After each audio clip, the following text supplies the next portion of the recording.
The logging sector has been a mainstay of many persons living in communities across Guyana. For those in Kokwani, Linden, and other Region 10 communities, it is no different, with the activity providing a living for thousands of Guyanese.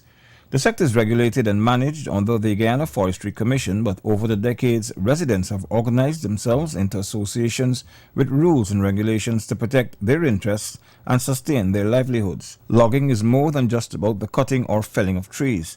It is a task that requires careful planning and the investment of hundreds of thousands of dollars in gear and equipment. The harvesting is done on concessions, which are more often than not situated hundreds of kilometers away from homes and settlements. We visited the camp of one of the concessionaires situated along the UNAMCO Road, some 82 kilometers away from the Kokwani waterfront. Loggers operate from a base camp on the concession where they can remain for up to several weeks at a time.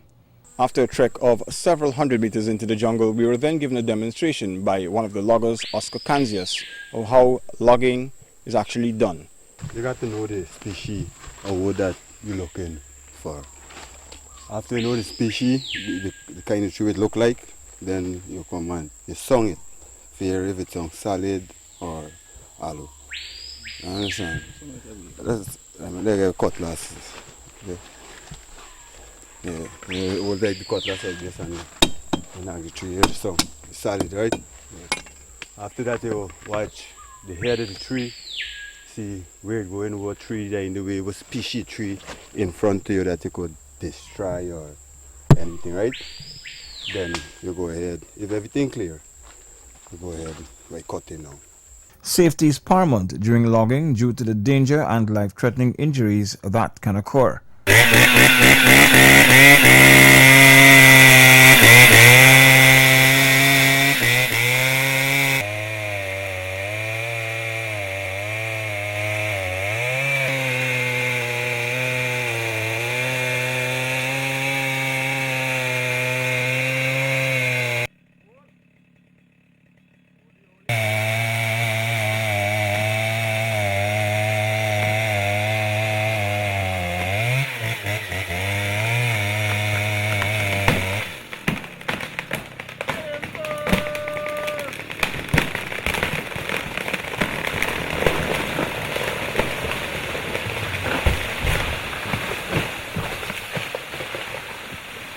The log is then measured to ascertain its size and estimated value.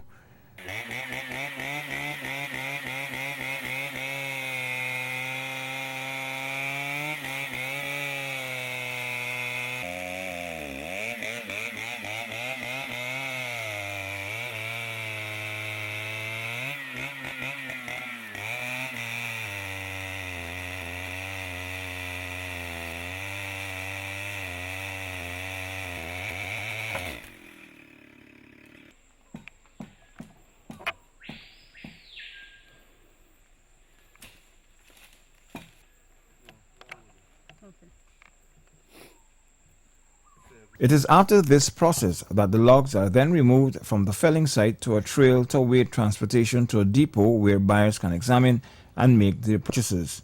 Getting to the depot where logs are stored is not as easy as it sounds.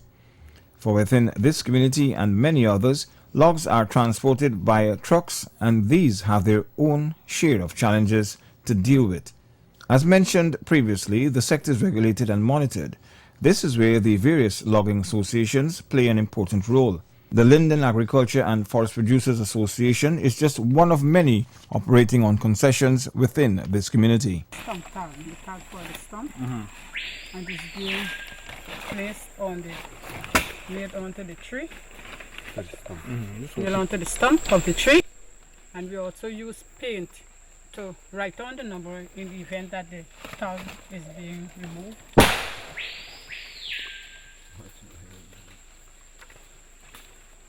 We also paint the number on the log so that you can track the log to the stump.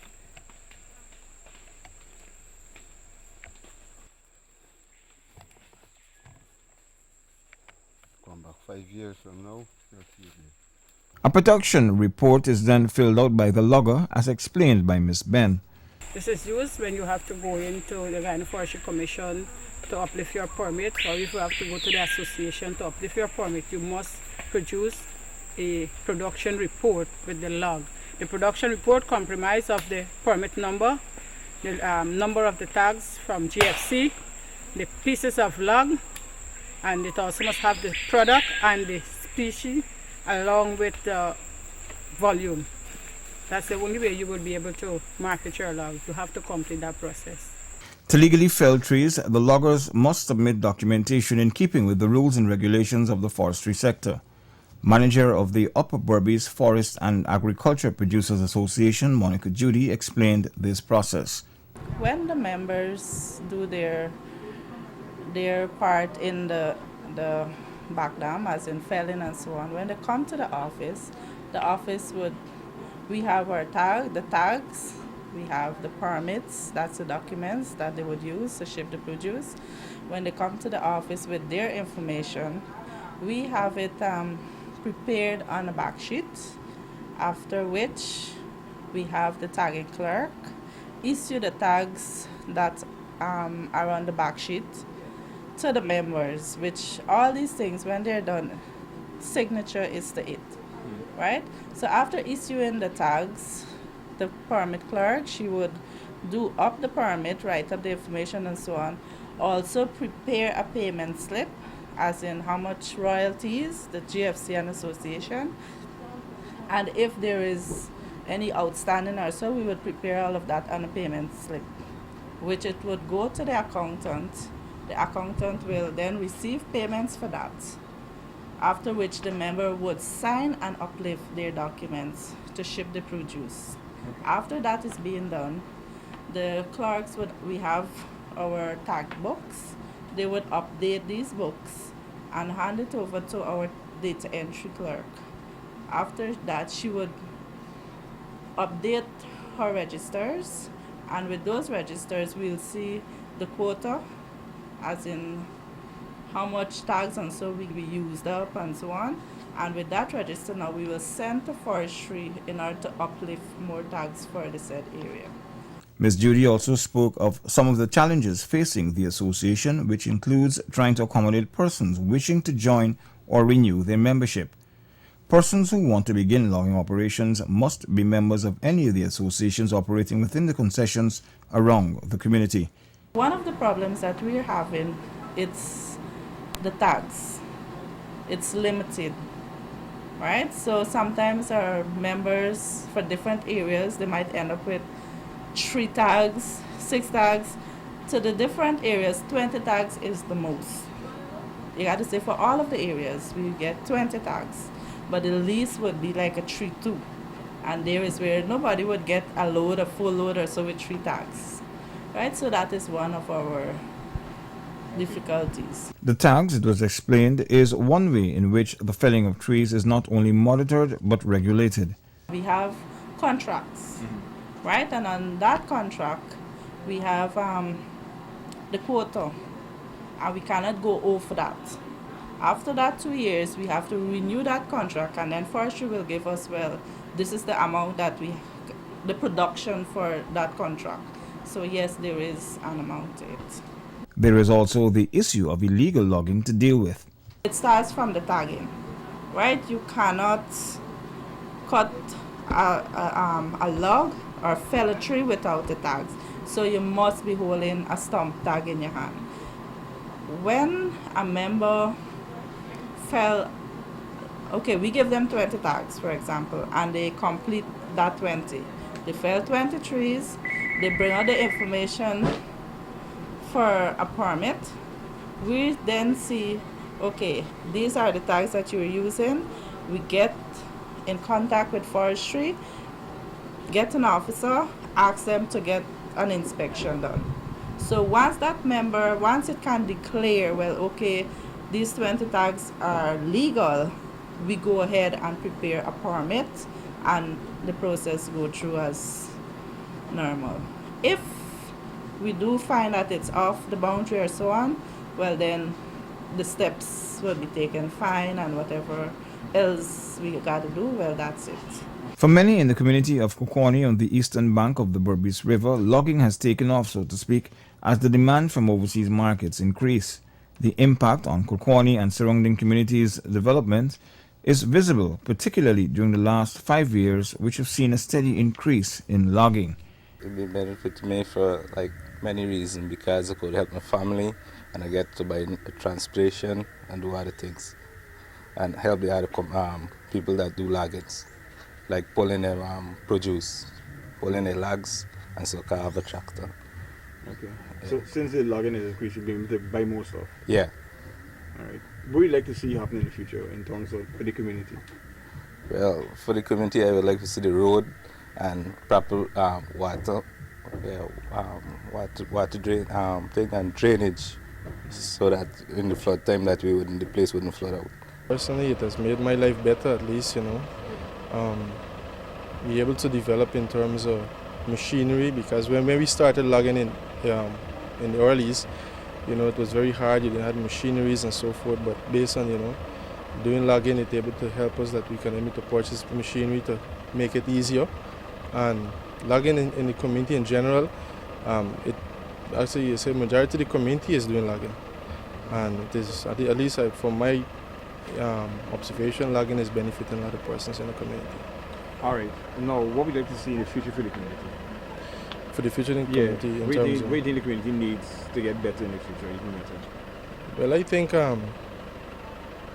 for the logging, I think prices can be better for the logging, as well as roads. Roads is an essential part for the community, because as a road, if you have good roads, you get better, more development coming to the community, more investors and so forth. It has benefited the community greatly, and it could even benefit them more, because as it stands right now, we have an association, or more than one in Kokwani.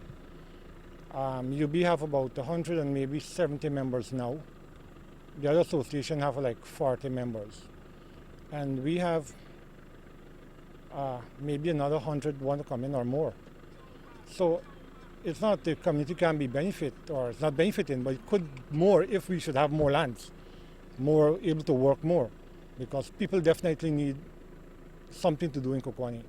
Despite the increase in logging activities, the amount of trees harvested locally is still far below internationally mandated quotas. Due to the nature of the market for trees and logs, only those that are specifically needed are cut. This actually helps the ecosystem to regenerate, as opposed to mass deforestation, where sometimes thousands of trees, some of which are not needed, are indiscriminately felled. What we discovered was that, contrary to what some sections of the media are peddling, logging is a vital industry for Region 10 and the activities carried out by residents indigenous to the area.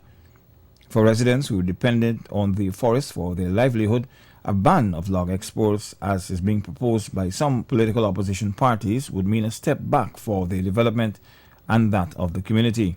The fact that Guyana lacks the cheap energy to process wood products at an internationally competitive price was driven home recently when President Donald Ramatara again stressed the need for a cheap, reliable electrical power source, such as that which would be obtained from the Amelia Falls hydropower project, a transformational project that the same political opposition has stymied. Our extraction is way below the allowable extraction for sustainable forests.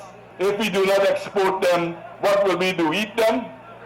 Because we do not have the cheap energy to do the value added that is so necessary for exports and to earn us more money, and that goes across the board. And cheap energy will provide this for us. It should be noted too that other national projects, such as the Specialty Hospital, the Marriott Hotel, as well as the expansion of the International Chedijagan Airport, have all been opposed as part of what is being viewed by many stakeholders as an anti-developmental drive by the political opposition. Logging is playing an important role in boosting the economy of this area and the surrounding communities. From